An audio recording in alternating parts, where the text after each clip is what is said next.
Bismillahirrahmanirrahim. Assalamualaikum warahmatullahi wabarakatuh.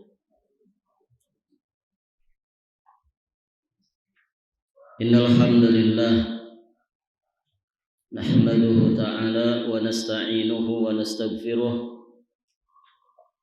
wa nastahdihi wa natubu ilayh wa na'udzu billahi min syururi anfusina wa min sayyiati a'malina may yahdihillahu fala mudilla lahu wa may yudlil fala hadiya lahu.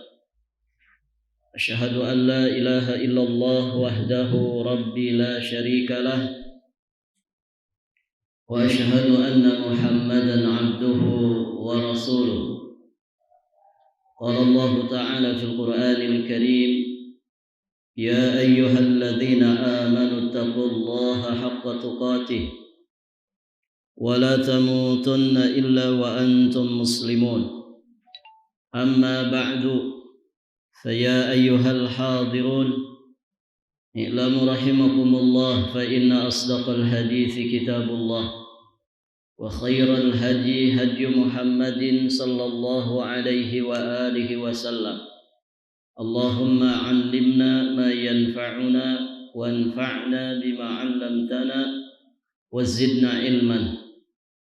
Para hadirin, akhwat wa ummahat fillah rahimani wa rahimakumullah. Alhamdulillah, kita bersyukur kepada Allah Subhanahu wa taala pada kesempatan ini. Insyaallah kita lanjutkan pelajaran kita masih di pembahasan kitab Riyadhus Shalihin karya Al-Imam Abu Zakaria Yahya bin Syaraf An-Nawawi rahimahullahu taala. Berikutnya kita akan melanjutkan masih di pembahasan tentang bab taghlidhu uqubat man amara bima'rufin aw naha an munkarin wa khalafahu qawlahu wa fi'lahu. Kita akan masuk di pembahasan hadis di bab ini. Berkata muallif rahimahullahu taala, wa an Abi Zaid Usamah bin Zaid bin Harithah radhiyallahu ta'ala anhuma qala sami'tu Rasulullah sallallahu alaihi wasallam yaqul yu'ta birrajuli yawmal qiyamati fayulqa fin nar fatandaliku aqtabu batnihi fayaduru biha kama yadurul himar fir raha fayajtami'u ilaihi ahlun nar fayaqulun ya fulan ma lak alam taku ta'muru bil ma'rufi wa tanha 'anil munkar fayaqulu bala kuntu amuru bil ma'rufi wa la atih wa anha 'anil munkari wa atihi. Muttafaqun alaih.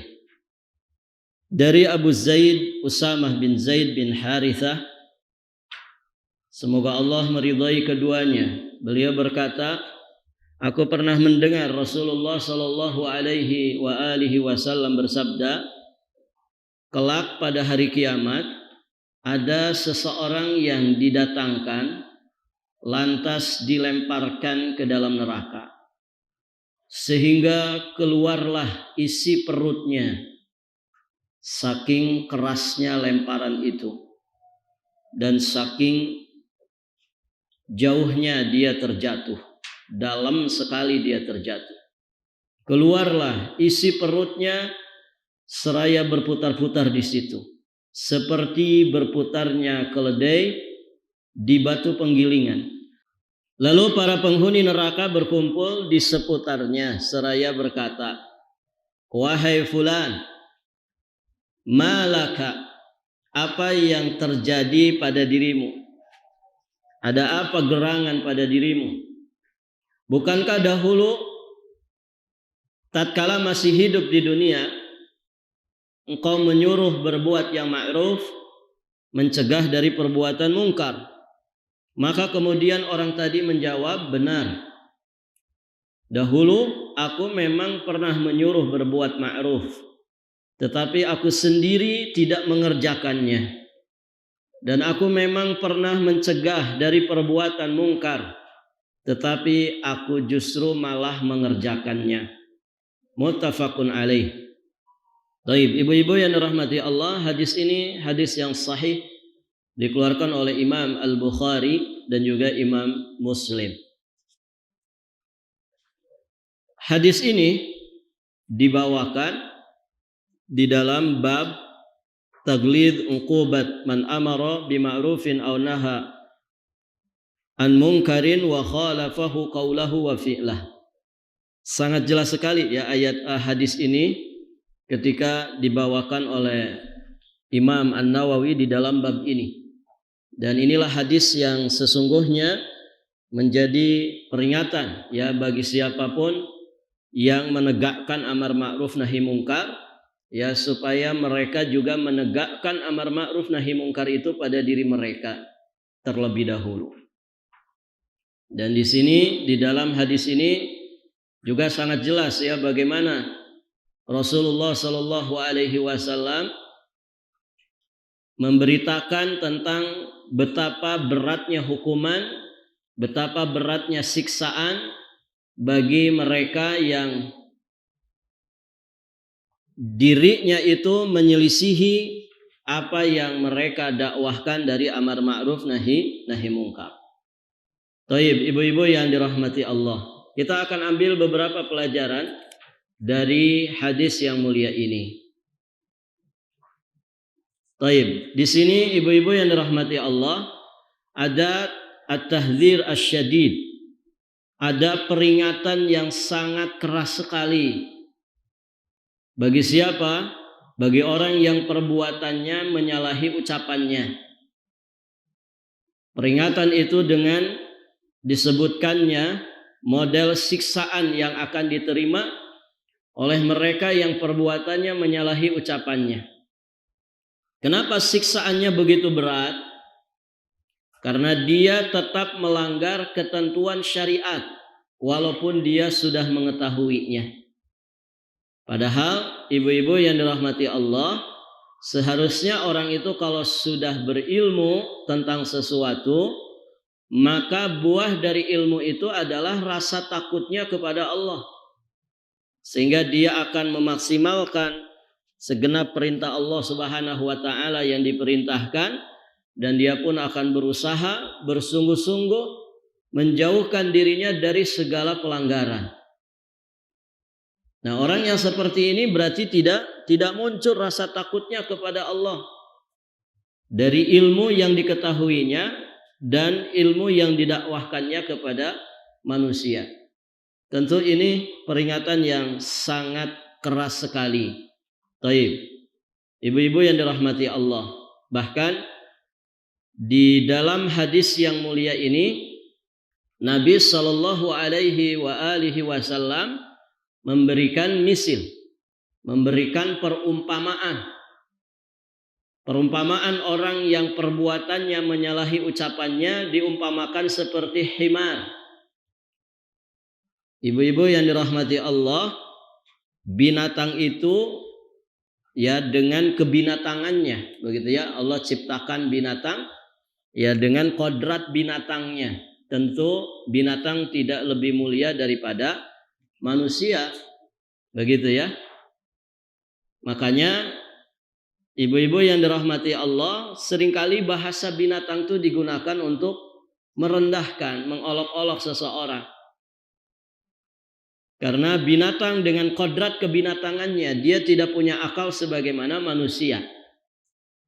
Nah, ketika orang-orang yang seperti ini, yang perbuatannya menyalahi ucapannya, kemudian dipermisalkan oleh Nabi Shallallahu Alaihi Wasallam seperti himar, ini menunjukkan ya permisalan yang menunjukkan tentang buruknya orang tersebut.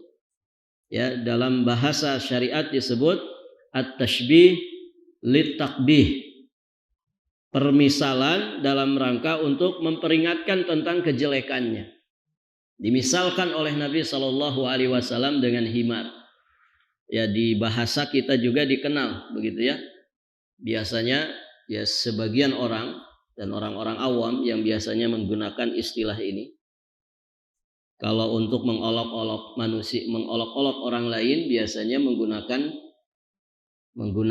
kalimat binatang. Kalau di kita dikenalnya binatang apa, Bu? Yang menunjukkan kejelekan, menunjukkan kebodohan, kepandiran. Kalau di kita ya seputar anjing, monyet, begitu ya. Kemudian kebo, ya, kebo juga kadang digunakan.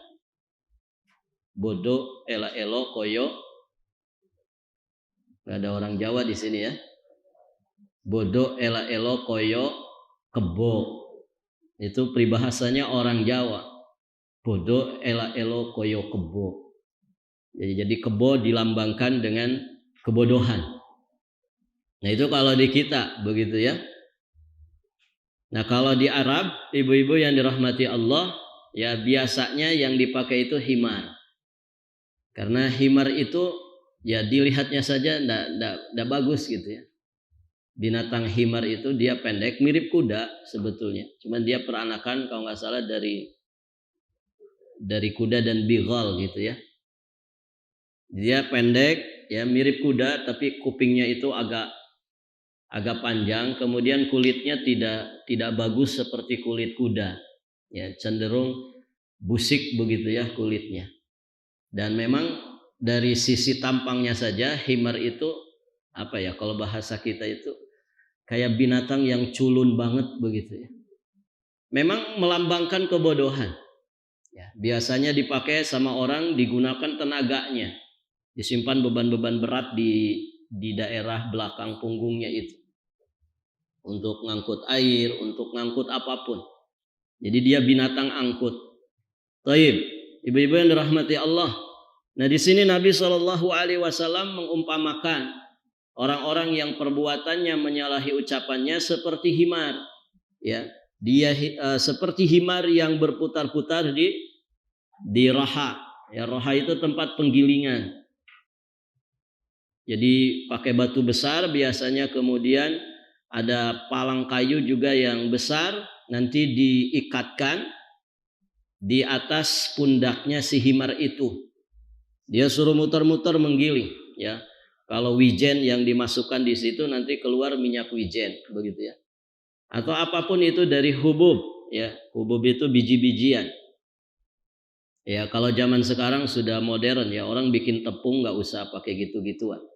Orang meras minyak ya sudah ada alat-alat canggih ya. Nah zaman dulu seperti itu ya, pakai tenaganya binatang. Nah biasanya yang dipakai itu himar. Taib, ibu-ibu yang dirahmati Allah. Jadi ini tashbih lit takbih. Ya perumpamaan dalam rangka untuk menjelaskan kejelekan dan juga keburukannya. Bahwa orang-orang yang menyalahi perbuatannya dengan ucapan mereka, dengan tingkah, dengan apa yang ada pada mereka, maka sesungguhnya itu adalah kondisi yang sangat buruk. Itu kondisi yang jelek, yang diperingatkan oleh syariat kita. Baik. Faidah yang lainnya, ibu-ibu yang dirahmati Allah,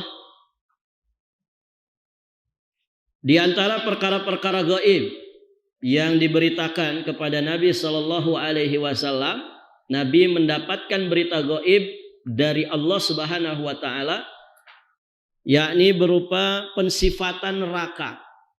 Jadi neraka, kemudian sifat-sifat neraka, demikian pula model-model azab yang ada di dalam neraka, itu pada dasarnya adalah perkara gaib.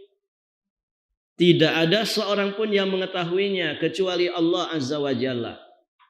Dan kita sama-sama mengetahui ya, salah satu di antara konsekuensi iman kepada Rasulullah Sallallahu Alaihi Wasallam adalah beriman kepada perkara-perkara gaib yang diberitakan oleh Nabi. Begitu ya. Nah, seperti Nabi menjelaskan tentang sifat-sifat neraka.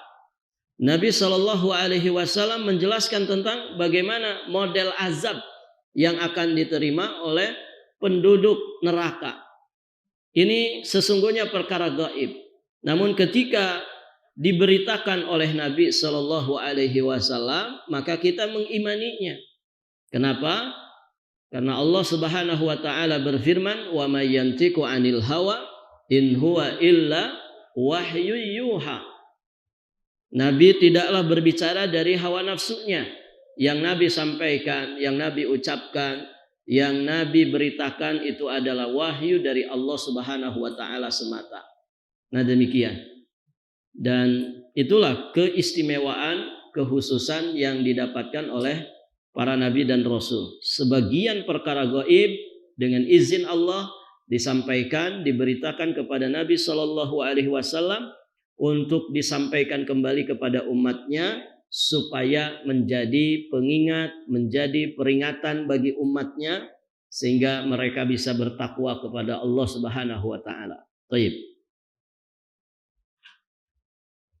Berikutnya ibu-ibu yang dirahmati Allah, dari hadis yang mulia ini juga bisa kita ambil pelajaran bahwa mengerjakan yang ma'ruf dan meninggalkan yang mungkar itu bisa mencegah kita dari azab api neraka. Kalau orang yang meninggalkan keburukan dan mengerjakan yang mungkar, dia diazab di dalam api neraka. Berarti kebalikannya, orang yang dia mengerjakan yang ma'ruf kemudian meninggalkan yang mungkar, ini merupakan wasilah untuk dia bisa masuk surga dan selamat dari azab api neraka. Berikutnya ibu-ibu yang dirahmati Allah, dari riwayat ini juga bisa kita ambil pelajaran bahwa pada hari kiamat nanti manusia itu akan saling mengenali. Manusia akan saling mengenali. Makanya bagi seorang mukmin, ya, perkumpulan orang beriman di dunia itu sesungguhnya harus menjadi wasilah untuk mereka berkumpul di surga Allah Subhanahu wa Ta'ala. Nanti di akhirat umat manusia akan saling mengenali. Bahkan sebagian mereka berteriak kepada sebagian yang lain setelah tirai tersingkap dan segala yang gaib itu ditampakkan.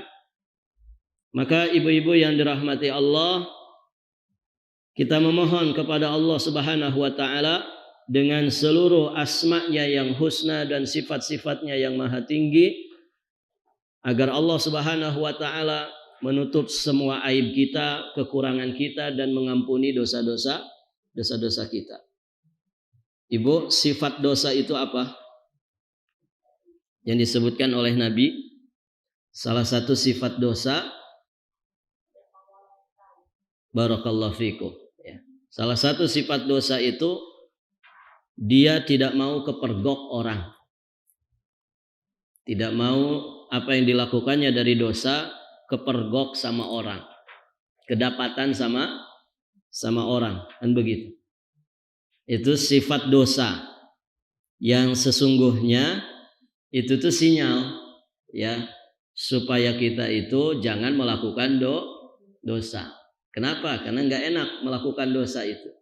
Bagi orang beriman, efek dosa itu ke hati nggak enak, bikin resah, gelisah, kan begitu ya. Kemudian kita tidak suka kalau kepergok orang lain. Nah, ketidaksukaan hatinya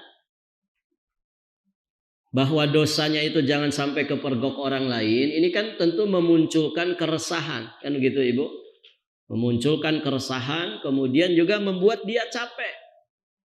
Kenapa capek? Karena dia pasti akan cari-cari sikon, situasi dan kondisi di mana dia itu bisa menutup dirinya dari pandangan manusia. Nah, dia lupa bahwa Allah itu maha melihat. Jadi orang yang melakukan dosa itu dibuat capek jiwa dan raganya, lahir dan batinnya sudah capek. Nah tadi dia nggak mau kepergok sama orang, makanya dia berusaha keras nih bagaimana caranya nggak kepergok, kucing-kucingan begitu ya. Istri yang melakukan dosa ya kucing-kucingan sama suami. Kalau bisa dia berbohong, berdusta. Dek, kemana aja kok HP-nya tidak aktif. Saya telepon dari pagi kok nggak aktif. Akhirnya berbohong. Padahal dia sedang melakukan sesuatu ya dari perbuatan dosa dan maksiat. Makanya satu dosa akan merembet kepada dosa-dosa yang lainnya. Nah, ibu yang dirahmati Allah, dosa itu nggak enak kalau kepergoki sama orang. Maka nanti di akhirat itu nggak bisa ditutup-tutupi lagi. Kenapa? Karena segala sesuatu yang jadi rahasia manusia tersingkap.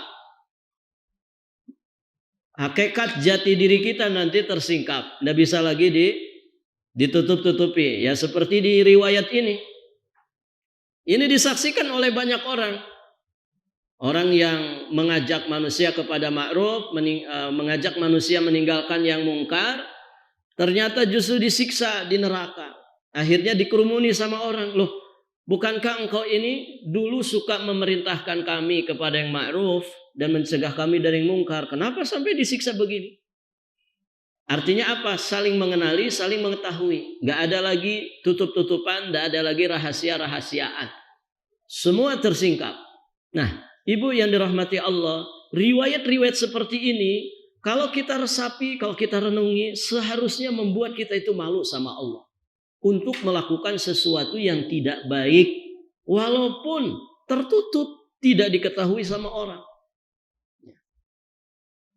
Kenapa? Karena nanti di akhirat nggak bisa lagi ditutup-tutupi.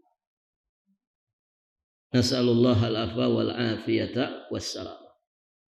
Maka di sini juga ada pelajaran yang lain untuk kita semua. Apa itu? Berusahalah untuk menegakkan amar ma'ruf nahi mungkar itu dimulai dari diri sendiri. Walaupun ini bukan syarat untuk amar ma'ruf nahi mungkar. Tapi ini adalah tahapan yang semestinya ditempuh untuk bisa menjadi orang-orang yang selamat nanti di akhirat. Mulailah dari diri sendiri. Orang kalau menegakkan amar ma'ruf nahi mungkar untuk orang lain, berarti kan dia menginginkan perubahan yang baik pada orang lain. Begitu kan? Nah, ibu yang dirahmati Allah, akan sulit kita mengharapkan perubahan pada orang lain kalau kemudian kita tidak mau memulai dari diri sendiri. Bukankah Allah berfirman, innallaha la yughayyiru ma biqaumin hatta yughayyiru ma bi anfusihim.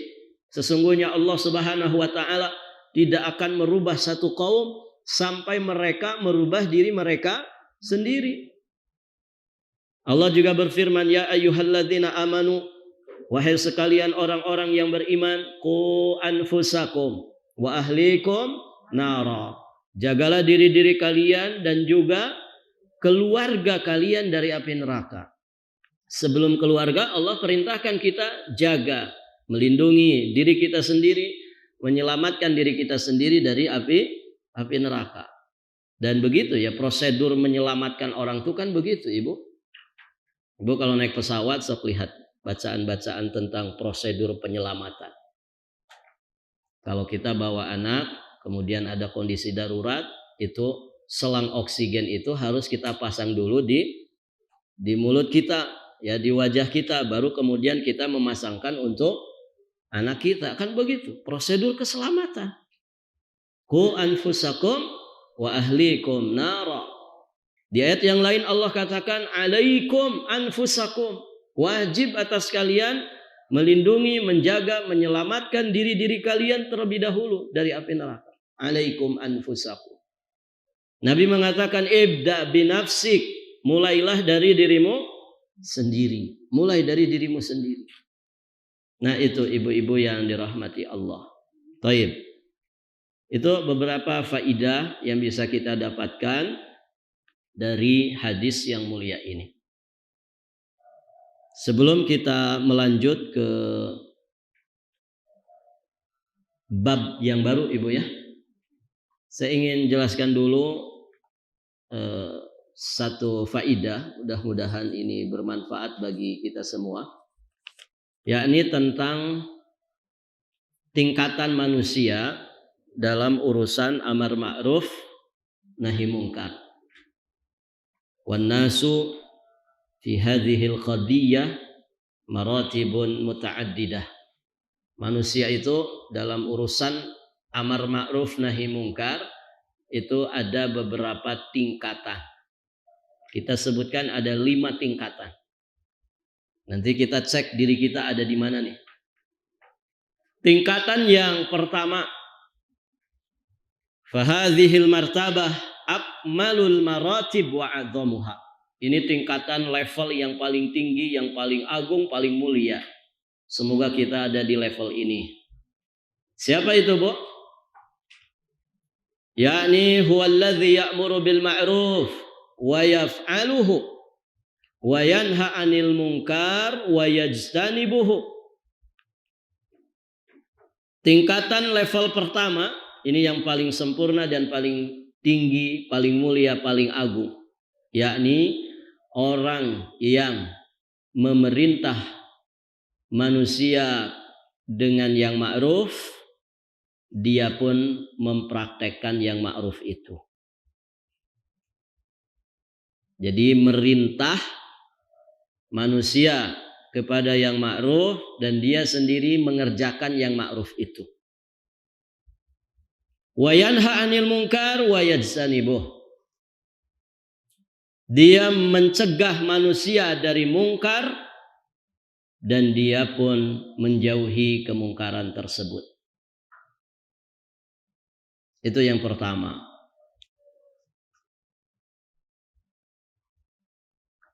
Dengan bahasa lain berarti level yang pertama ini adalah orang yang menegakkan amar ma'ruf nahi mungkar untuk dirinya juga untuk orang lain. Jadi kalau dia nyuruh manusia kepada yang ma'ruf, dia adalah teladan dalam kema'rufan. Dia sendiri teladan dalam kema'rufan itu. Kalau dia mencegah manusia dari kemungkaran, dia sendiri yang menjadi teladan di dalam menjauhi kemungkaran. Nah ini tentu yang paling terbaik. Baik.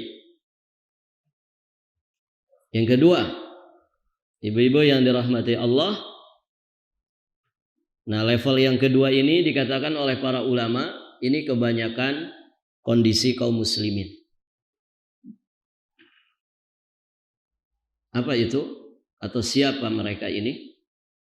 Huwallazi yaf'alul ma'ruf lakin la ya'muru bih. Yakni orang yang mengerjakan yang ma'ruf, mengerjakan yang ma'ruf, tapi dia tidak memerintahkan orang berbuat yang ma'ruf.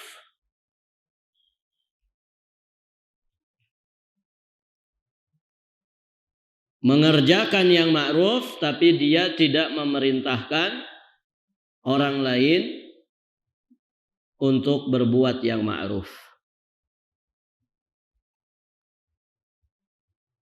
Wa yatruk al-munkar, dia meninggalkan yang mungkar. Wala yanha anhu, tapi dia tidak mencegah manusia dari kemungkaran.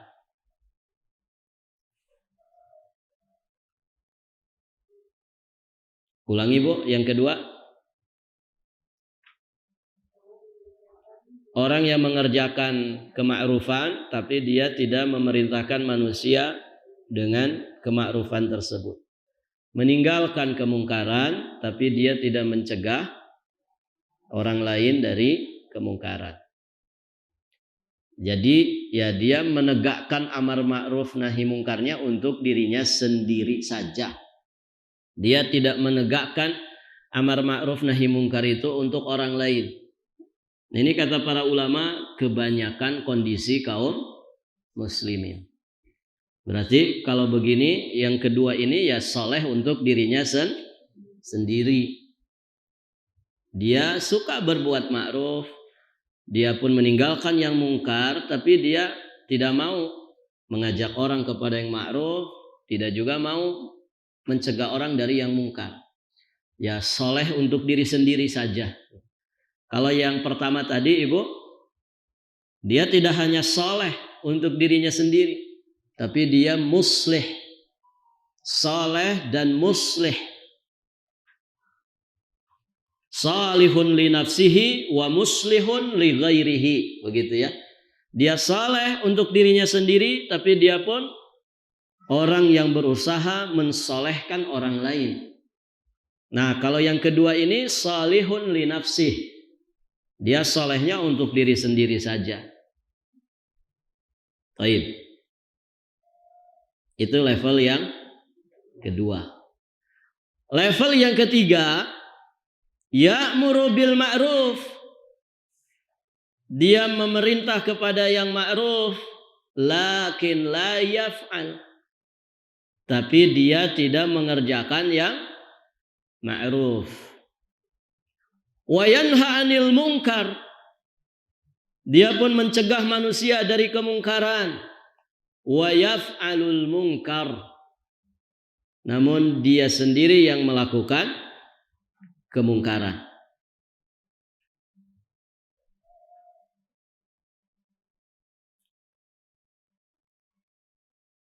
Siapa ini, Bu? Orang yang menegakkan amar ma'ruf nahi mungkar untuk orang lain, tapi dia tidak menegakkan amar ma'ruf nahi mungkar untuk dirinya sendiri. Itu di level 3. Baik. Nah, bab kita ini menjelaskan level yang mana, Bu? Bab yang tadi kita bahas menjelaskan level yang mana? Yang ketiga. Dia mampu menegakkan amar ma'ruf untuk orang lain, nahi mungkar untuk orang lain, tapi dia sendiri tidak bisa menegakkan amar ma'ruf nahi mungkar untuk dirinya sendiri. Ternyata masih ada loh, Bu, level keempat. Berarti ada yang lebih parah dari level ketiga. Siapa itu level yang keempat? Martabat yang keempat, la ya'mur bil ma'ruf wa la yaf'al. Wa la yanha 'anil munkar wa yaf'al munkar. Dia tidak memerintah orang kepada yang ma'ruf, dia sendiri tidak mengerjakan yang ma'ruf.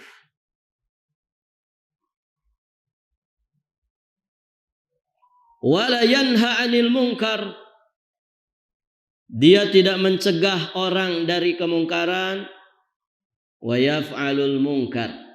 Dan dia sendiri melakukan yang mungkar. Jadi yang keempat ini, dengan kata lain, orang yang tidak menegakkan amar ma'ruf nahi mungkar untuk dirinya sendiri, juga tidak untuk orang lain. Itu level keempat. Level keempat ini berarti lawan dari yang level pertama, ya. Taib.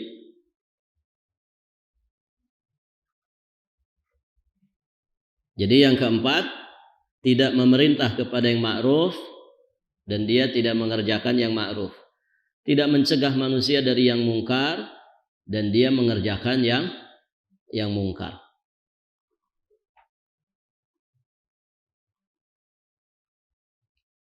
Kenapa dia lebih parah dari yang ketiga, Ibu? Kok levelnya keempat, berarti kan lebih parah, ya? Kalau yang ketiga masih menegakkan amar ma'ruf nahi mungkar untuk orang lain. Tapi kalau yang keempat ini enggak, untuk dirinya enggak, untuk orang lain enggak. Berarti cacatnya 2. Dia tidak menegakkan amar ma'ruf nahi mungkar untuk dirinya, juga dia tidak tegakkan amar ma'ruf nahi mungkar untuk orang lain. Cacatnya dua, untuk dirinya juga untuk orang lain. Nah, kalau yang ketiga ini cacatnya berapa? Martabah yang ketiga, cacatnya berapa, Bu? 1. Dia tidak menegakkan amar ma'ruf nahi mungkar itu untuk dirinya. Tapi kalau untuk orang lain, oh dia semangat. Ayo ngerjain yang baik-baik. Demikian pula dia semangat mencegah orang dari yang mungkar. Dia mengerjakan satu kewajiban tapi lalai dari kewajiban yang kedua. Nah, kalau yang keempat ini dua-duanya lalai. Maka di sini ibu-ibu yang dirahmati Allah, bukan satu alasan ya orang itu meninggalkan amar ma'ruf nahi mungkar untuk orang lain ketika dia merasa saya juga masih banyak kekurangan. Saya tuh belum bisa ngerjain yang ma'ruf ini gitu ya. Makanya saya nggak bisa mengajak orang kepada yang ma'ruf ini. Itu nggak boleh kayak gitu. Itu waswasah dari syaitan. Kan ada ya modelnya begitu. Misalkan ini saya pernah ya dengar ada model ustadz modelnya kayak gitu. Jadi ketika santri ini di pesantren ya, di dunia pesantren, ketika ada santri melakukan pelanggaran ya, si santri itu misalkan suka dengan musik, kan biasanya ada penjarahan lemari santri itu ibu ya. Saya dulu sering sweeping begitu gitu ya. Itu di lemari santri itu macam-macam. Zaman dulu mah ada kaset pita itu ya. Sekarang sudah nggak ada ya. Yang side A side B itu. Yang nyetelnya pakai Walkman. Gitu ya. Kadang diputer-puternya pakai pensil begitu ya. Disogok pakai pensil nanti diputerin. Nah itu ketika menjarah lemari santri itu kadang nemukan itu kaset-kaset pita seperti itu. Terus juga pernah setelah berkembang ada zaman CD itu, ada CD, ada PCD gitu. Sekarang juga sudah nggak ada kayaknya itu ya. Terus berubah ke MP3, MP4 ya. Sekarang cuman pakai SIM card aja gitu ya, masuk ke HP. Nah, dulu masih masa-masa itu kita sering menjarah ini santri, lemari-lemari santri. Nah itu kadang ditemukan begitu ibu, kadang disimpan di antara tumpukan pakaiannya. Ada juga yang bikin kotak rahasia gitu. Tapi ya karena ustadznya juga mantan santri, paham lah begitu. Yang begitu-begitu paham. Akhirnya ketahuan juga gitu. Nah itu kadang kita dapat PCD, dapat kalau zaman kaset musik begitu, grup-grup band itu. Nah ada sebagian ustadz tidak berani begitu. Saya itu nggak berani, kenapa? Karena saya juga masih senang musik begitu. Nah ini salah gitu ya. Ketika orang misalkan belum bisa jadi teladan di dalam meninggalkan satu kemungkaran, maka ibu-ibu yang dirahmati Allah jangan sampai itu jadi alasan untuk dia tidak menegakkan nahi mungkar. Tetap tegakkan. Karena justru ketika Anda berbuat seperti itu, akhirnya Anda meninggalkan nahi mungkar dengan dalih saya belum bisa jadi teladan dalam masalah nahi mungkar, maka justru Anda meninggalkan dua kewajiban. Ya kan? Nah itu ibu-ibu yang dirahmati Allah. Tetap tegakkan amar ma'ruf nahi mungkar itu walaupun kita belum bisa menjadi teladan. Tegakkan. Karena berarti kita mengajak orang kepada yang ma'ruf, mencegah orang dari yang mungkar. Walaupun kita belum juga sepenuhnya bisa mengerjakan yang ma'ruf dengan sebaik-baiknya atau meninggalkan yang mungkar dengan sejauh-jauhnya. Nah begitu ibu-ibu yang dirahmati Allah. Orang tua juga kadang begitu ibu. Gak berani negur anaknya. Bahkan kadang pasangannya ditegur. Mas, sudah gak usah dicegah-cegah. Kamu gak ingatkah kita dulu kayak apa? Itu gak boleh ibu. Paham maksudnya? Kan kadang begitu ya. Istri mencegah suaminya padahal suaminya ingin menegakkan amar ma'ruf nahi mungkar untuk anaknya. Malah dicegah. Mas, enggak boleh kayak gitu, Mas. Kamu ingat gak dulu kita kayak apa? Udah biarin aja. Toh masih anak-anak juga. Nah ini bahaya. Ini sepertinya bagus begitu ya. Sepertinya baik-baik saja. Padahal ini berbahaya. Sama saja kita itu mencegah orang dari menegakkan amar ma'ruf nahi mungkar. Nah begitu Ibu. Karena kalau kita tidak menegakkan amar ma'ruf nahi mungkar, dengan dalih kita belum bisa jadi teladan dalam masalah itu, justru akhirnya kita akan meninggalkan kewajiban amar ma'ruf nahi mungkar untuk orang lain. Dan itu lebih parah ketimbang poin yang ketiga. Jadi poin keempat ini lebih parah Ibu. Ya. Na'udzubillah summa na'udzubillah. Tapi juga bukan berarti saya istiqomah saja Ustaz di poin ketiga. Ya enggak boleh juga. Terus berusaha ya semaksimal mungkin bagaimana kita pun menjadi teladan dalam kemakrufan dan menjadi teladan di dalam meninggalkan yang mungkar. Begitu. Namun kan ya manusia hidayah itu mahal begitu ya. Kadang dia ingin dapat hidayah itu dengan proses yang panjang kan begitu. Terakhir Ibu, poin yang kelima, jangan sampai kita di sini nih. Ini aswa hadhil maratib, seburuk-buruknya tingkatan dari ya 4 tingkatan sebelumnya. Ini yang paling buruk yang kelima. Siapa itu? Huwallazi yanha 'anil ma'ruf. Dia adalah yang mencegah manusia dari yang ma'ruf. Wala yaf'alul ma'ruf. Dan dia tidak mengerjakan yang ma'ruf. Ya'muru bil munkar. Dia memerintah manusia kepada yang mungkar. Dan dia sendiri melakukan yang mungkar. Na'udzubillah. Ini yang paling jeleknya. Orang amar ma'ruf, dia nahi ma'ruf. Begitu ya. Orang nahi mungkar, dia amar mungkar. Dan dia jadi teladan dalam itu. Berarti seburuk-buruk orang ini Ibu. Ada orang nih mau melakukan yang ma'ruf. Dia cegah. Gak usah dikerjain. Hati-hati kamu jangan ngaji ke sana. Nanti tersesat kamu. Begitu kan. Padahal pengajian yang dikatakan sesat itu justru pengajian yang nyunnah. Begitu.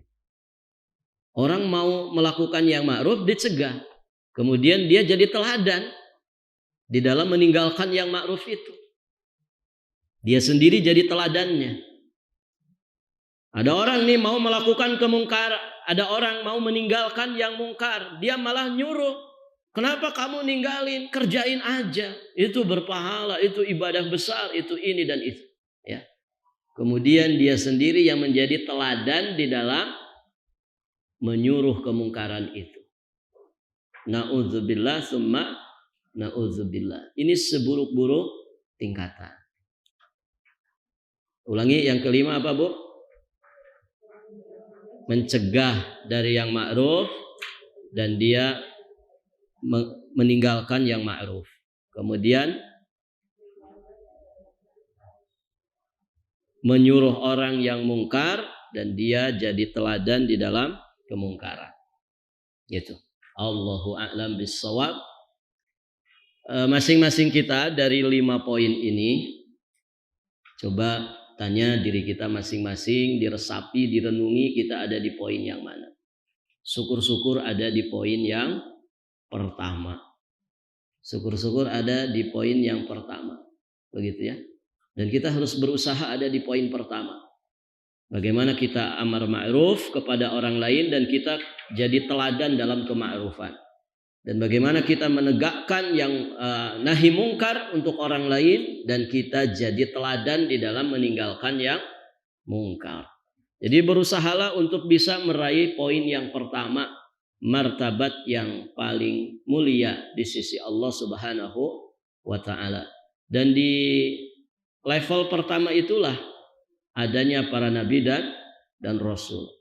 Jadi di level pertama yang paling hebatnya adalah para nabi dan rasul. Kemudian orang-orang saleh setelah mereka dan siapa saja yang mengikuti mereka dengan baik. Taib. Sampai di sini pelajaran kita, ibu-ibu yang dirahmati Allah. Nanti berikutnya insya Allah kita lanjutkan di bab yang baru. Semoga bab ini menjadi ilmu nafi bagi kita semua, menjadi peringatan bagi kita semua untuk meninggalkan kemunafikan ya di dalam diri kita sejauh-jauhnya.